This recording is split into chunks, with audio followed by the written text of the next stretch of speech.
তবে অনুরোধ রাখবো, আপনার ইমানি ভাই হিসেবে আপনার কাছে আবদার করে অনুরোধ রাখছি, প্রত্যেকটি শব্দ মনের কান দিয়ে শোনার পর নিজের বিবেকের আদালত দিয়ে নিরপেক্ষ বিচারক হয়ে বিবেচনা করে দেখবেন। সঠিক যদি মন লাগে গ্রহণ করে নেবেন, ভুল যদি মনে হয় বাদ দিয়ে দিবেন, কোনো সমস্যা নেই। তৃতীয় নম্বর অনুরোধ, আমাকে একটু আওয়াজ দিয়ে সহযোগিতা করতে হবে। যারা যারা করতে রাজি আছে একবার বলি মারহাবা। মাশাআল্লাহ, আর একটু আস্তে করে বলেন মারহাবা। আপনাদের এলাকায় মেহমানদারি আছে তো ইনশাআল্লাহ? মেহমানদারি অর্থ সব সময় এটাই নয় যে খানা খাওয়ানো। একজন মেহমানের সাথে সুন্দর আচরণও মেহমানদারি। একটু জোরে বলেন।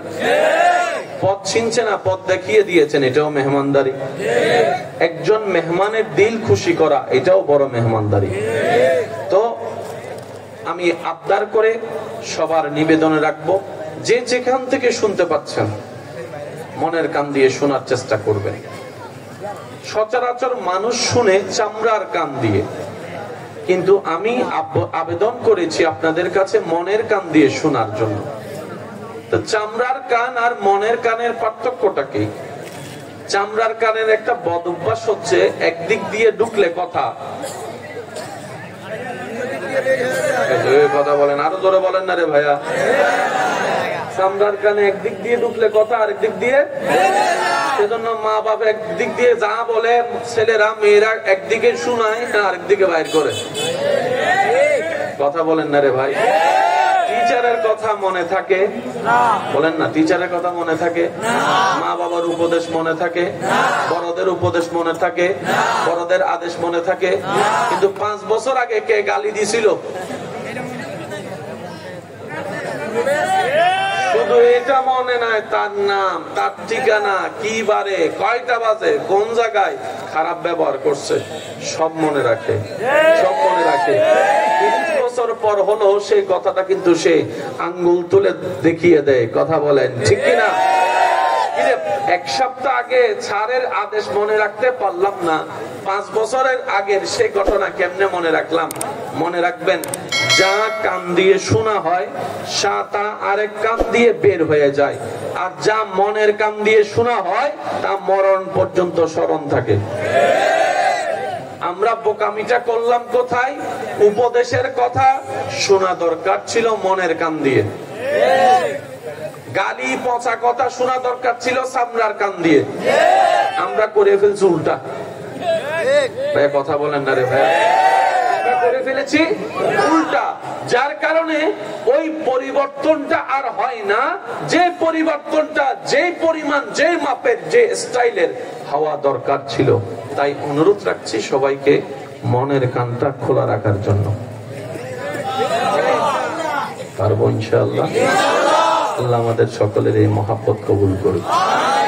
আমার ডানে বামে সামনে যত উলামায়ে কেরাম, তালেবুল ইলম, বাবা দাদা নানার বয়সী যারা আছেন, ওনাদের দোয়াকে আমি অধম আমার মাথার উপর ছাদ বানিয়ে আমার যুবক ভাইদের শক্তিকে সাথে নিয়ে সামনে এগোনোর চেষ্টা করছি। ওয়ামা তৌফিকি ইল্লা বিল্লাহ।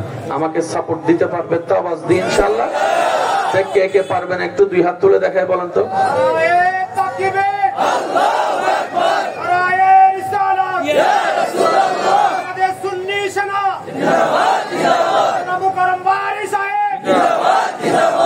একবার বলেন মারহাবা।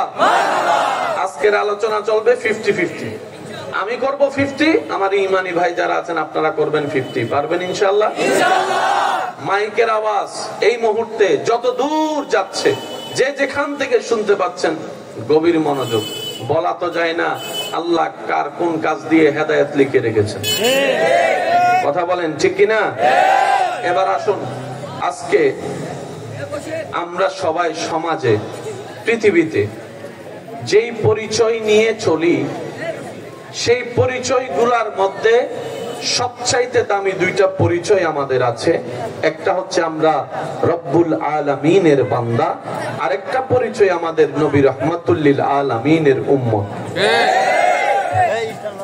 ভাইয়া একটু মনোযোগ প্লিজ, আওয়াজ না করলে সুন্দর হয়। কয়টা পরিচয় বলেছি? একটা হচ্ছে আমরা রবের বান্দা, আর একটা হচ্ছে নবী রাহমাতুল লিল আলামিনের উম্মত। সবাই বলি নবী রাহমাতুল লিল আলামিনের উম্মত।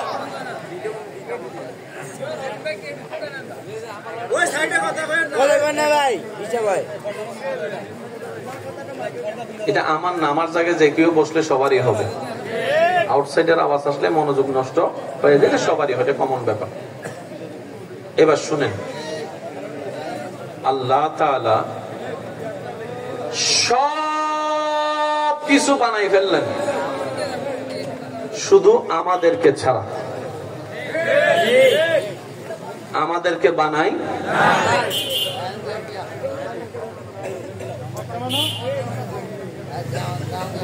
এইবার আল্লাহ তাআলা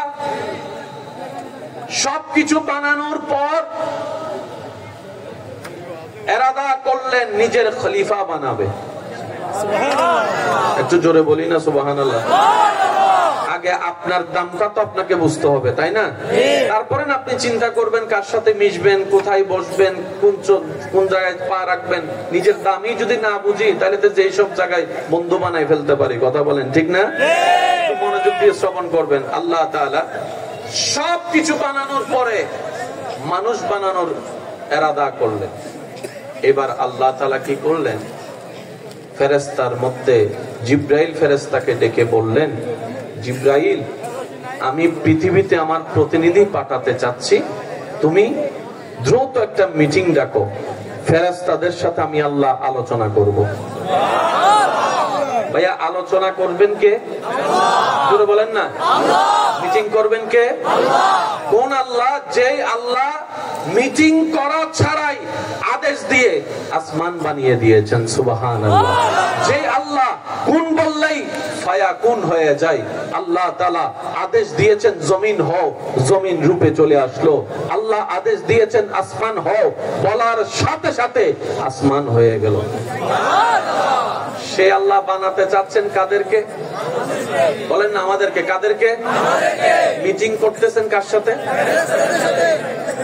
আপনি সেই সৃষ্টি, যে সৃষ্টি করার আগে আল্লাহ মিটিং করেছেন না? সুবহানাল্লাহ। আর একটু আস্তে বলেন, আর একটু ছোট করে বলেন। মনোযোগ। সব ফেরেশতা আসলো। এবার আমাদের রব বললেন, ইন্নী জাইলুন ফিল আরদে খলিফা। উলামায়ে কেরামের দোয়া চাচ্ছি। ইন্নী জাইলুন ফিল আরদে খলিফা।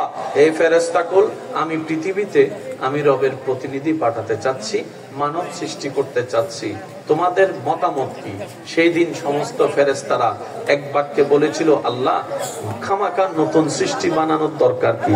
খামাকা দুনিয়াতে যাবে, মারামারি করবে, ঝগড়া করবে, রক্তপাত করবে, যা এখন আমরা করছি, অলরেডি মারামারি করছি, ঝগড়া করছি। কথা বলেন রে ভাইয়া, ঠিক কিনা? অশান্তি করছি। ফেরেশতারা আগে থেকেই আল্লাহকে বলেছে, আল্লাহ, নতুন সৃষ্টি বানানোর দরকার নাই, আমরা ফেরেশতারা আছি তোমার প্রশংসা করার জন্য, আমরা ফেরেশতারা আছি তোমার ইবাদত করার জন্য। আল্লাহ বানাতে চাইলেন, ফেরেশতারা শ্রদ্ধার সাথে দ্বিমত পোষণ করলেন। সেই দিন আপনার আমাদের রব একটা কথা বলেছেন, যে কথাটা পৃথিবীর বুকে রহস্য হয়ে থেকে যায় জাহেল মানুষের কাছে, আর প্রেমিকরা সেই রহস্যের উদ্ঘাটন করে রবের সাথে প্রেমের সম্পর্ক তৈরি করে দুনিয়ার থেকে নূরের আলো নিয়ে কবরে চলে যায়। সেদিন রব বলেছিলেন, ইন্নী। যুবকরা মনোযোগ আছে ভাইয়া? কিছুক্ষণ সময় একটু সানাবুট আর মোবাইল থেকে দূরে থাকতে পারবেন? সানাবুট আর একটু মোবাইল থেকে 10-20 মিনিট একটু দূরে থাকলে চলবো। কারণ আজকের যুবক শুধু দেশের ভবিষ্যৎ নয়, আগামী ইসলামের দিনের ভবিষ্যৎ। আপনারা যদি একটু শক্ত হন, নাস্তিকদের সাথে মোকাবেলা করতে আর আলেম লাগবে না। কলেজ ভার্সিটিতে গিয়ে আপনারাই আল্লাহর প্রেমিক হয়ে কথা বলে উত্তর দিয়ে আসতে পারবেন।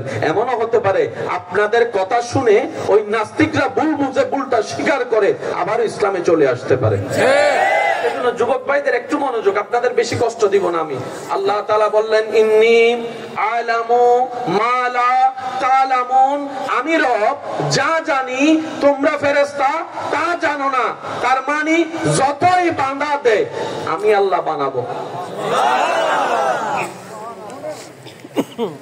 মনোযোগ আছে? মিটিং করছেন কে? আল্লাহ। আল্লাহর কি কারো পরামর্শের দরকার আছে? কিন্তু আপনাকে বানানোর আগে আল্লাহ পরামর্শ মিটিং রেখেছে। আপনার দামটা বুঝেন না ভাই, আপনার সম্মানটা কতটুকু। আল্লাহ যে আল্লাহ হ বলেছেন আসমান হয়ে গেছে। সুবহানাল্লাহ।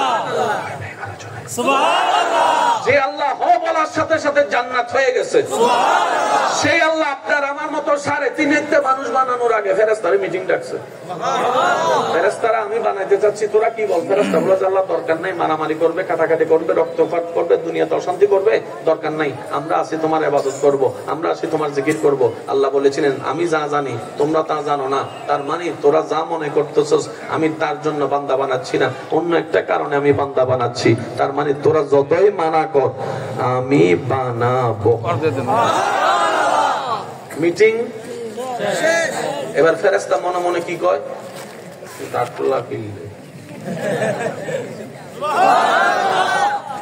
ডাকলা কেন?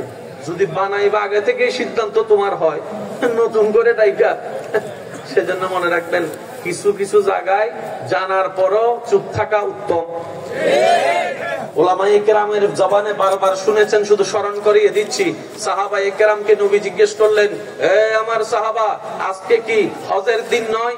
সাহাবা কেরাম জানেন আজকে হজের দিন, তারপরে বললেন আল্লাহ ওয়া রাসূলু আলাম, আল্লাহ এবং রাসূলই ভালো জানে, আমরা কিছু জানি না। সুবহানাল্লাহ বলেন না ভাই? অনেক সময় জেনে শুনে উত্তর না দেওয়াটাও আদব। উত্তর না দেওয়াটা, জেনে শুনে উত্তর না দেওয়াটা।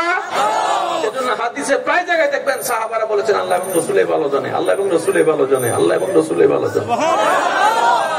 মিটিং শেষ। বলেন মিটিং শেষ। এবার জিবরাইল বলে যে আল্লাহ তুমি হ বললে তো হয়ে যায়। আল্লাহ পাক বলে যে জিবরাইল এটা হ বলে বানাবো না, এটা হ বলে বানাবো না, এটা আমি আল্লাহ নিজের কুদরতি মায়া দিয়ে, ভালোবাসা দিয়ে, নিজের কুদরতি ব্যবস্থাপনায় বানাবো, কুদরতি ব্যবস্থাপনায় বানাবো। জিবরাইল বলে যে আল্লাহ হ বলো, রব বলে যে না আমি আদর করে বানাবো, মায়া করে বানাবো, ভালোবেসে বানাবো। সুবহানাল্লাহ জোরে বলেন না? মনোযোগ মনোযোগ মনোযোগ। আপনার আমার শুরু যাকে দিয়ে, সেই আদম নবীকে দেহ আল্লাহ বানালেন। মুহাব্বতের আওয়াজে বলেন আদম নবীর দেহটা বানানোর পরে রব্বুল আলামিন ফেরেশতাদেরকে আবার মিটিং এ ডাকলেন।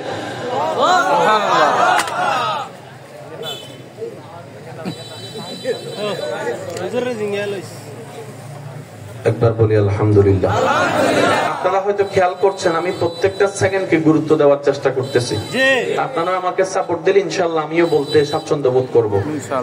আদম নবীকে বানানোর পর আল্লাহ আবার মিটিং ডাকছে। এবার সব ফেরেশতারা আল্লাহ ডাকার পরে জিজ্ঞেস করলেন, এই ফেরেশতা বানাইতে তো মানা করছিলি? প্রেমিকরা প্রেমিকের মতো করে বলেন সুবহানাল্লাহ। দেখতো কেমন হয়েছে। এইবার যখন সর্বপ্রথম ফেরেশতারা আল্লাহর মায়ার ভালোবাসার রূপরেখা আদম নবীর দেহের দিকে প্রথম নজর ফেরেশতাদের যেই দিন পড়েছিল, সেই দিন ফেরেশতারা আদম নবীর সেই গঠনটা দেখে বলা শুরু করলো সুবহানাল্লাহি ওয়ালহামদুলিল্লাহি ওয়ালা ইলাহা ইল্লাল্লাহু ওয়াল্লাহু আকবার ওয়াল্লাহু আকবার ওয়াল্লাহু আকবার ওয়ালা হাওলা ওয়ালা কুওয়াতা ইল্লা বিল্লাহিল আলিয়্যুল আযীম। ফেরেশতারা বলে মাওলা তুমি দয়া করেছো, আসমানের চেহারা আমি দেখেছি, আমরা দেখেছি, তুমি দয়া করেছো জান্নাতের রূপটা আমরা দেখেছি, মাওলা তুমি দয়া করেছো জিবরাইলের চেহারাটা দেখেছি, মিকাইলের চেহারাটা দেখেছি।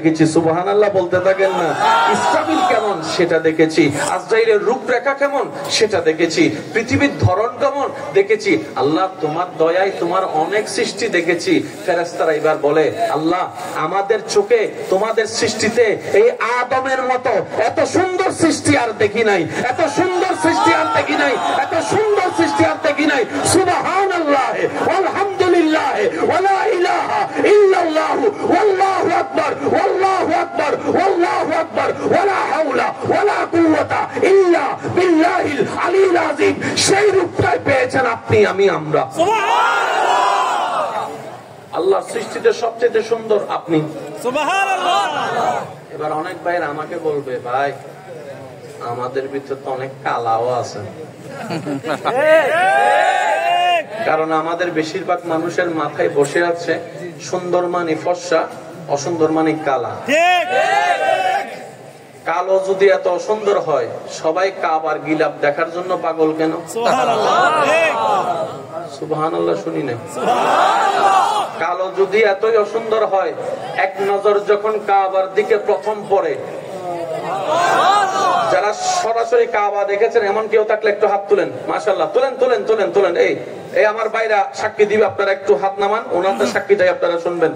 সর্বপ্রথম যখন হেরাম শরীফে গিয়ে এক পা দুই পা দিতে দিতে দিতে দেওয়ালটা সরে যখন প্রথম আশেকের চোখে যখন কাবার নজর আসে, সেই মানুষটা বিশ্বাস অবিশ্বাসের মধ্যে দ্বিধাদ্বন্দ্বে পড়ে যায়। আমি কি স্বপ্ন দেখছি নাকি বাস্তবে কাবা দেখছি? স্বপ্ন দেখছি নাকি বাস্তবে কাবা দেখছি? ওই কালো গিলাপ অন্তরকে এমন ভাবে কাম দেয়, বান্দা রবের কাছে দোয়া করে, আল্লাহ বারবার যেন তোমার কাবা দেখতে পারি, সে দয়া করো। কালো মানে অসুন্দর, সাদা মানে যদি এত সুন্দর হয়, তো সবাই কাফনের কাপড় দেখলে তো ভয় পাই কেন? কথা কয় না, আরো জোরে। তার মানে সুন্দর কাকে বলে শুনুন, সুন্দর হচ্ছে যেটার উপর রবের রহমত হয়। সুবহানাল্লাহ শুনি। ভাইয়া ভাইয়া ভাইয়া, নবীর যুগে হলে কেমন হতো জন্ম আমার নবী, আমাদের যুগে দুনয়নে রাসূল পাক দেখিলে,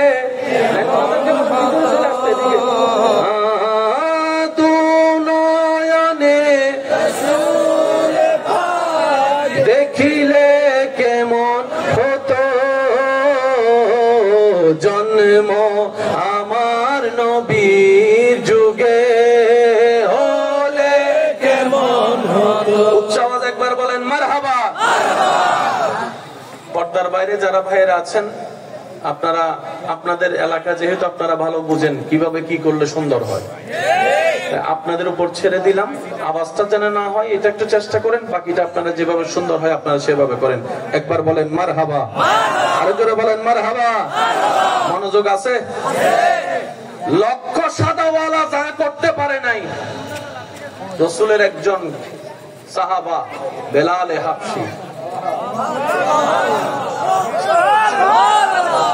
পৃথিবীর বুকে আগে থেকেই নিয়ম ছিল কালাদের কোনো দাম নাই, কিন্তু আপনার আমার নবী সেই বৈষম্যতা দূর করে দেখিয়েছেন। বেলাল রাদিয়াল্লাহু তাআলা আনহুকে দূর থেকে এনে কাছে এনেছেন, আনতে আনতে আযানের দাতা বানিয়েছেন। ইমামের আগে আযান দিতে হয়, ওই মুয়াজ্জিন বানিয়ে ওনাকে দামি বানিয়ে দিয়েছেন। হায় হায় হায়। সবচাইতে সুন্দর কি? মানুষ বলেন সবচাইতে সুন্দর কি?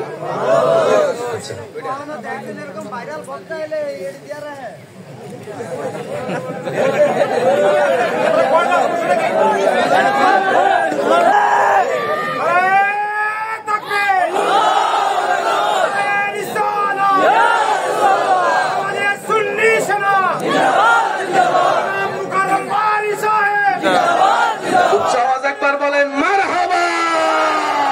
আল্লাহ আপনাদের এই মহব্বতকে কবুল করুক, হাসরের ময়দানে আমাদের সবাইকে আল্লাহ মাফ করুক।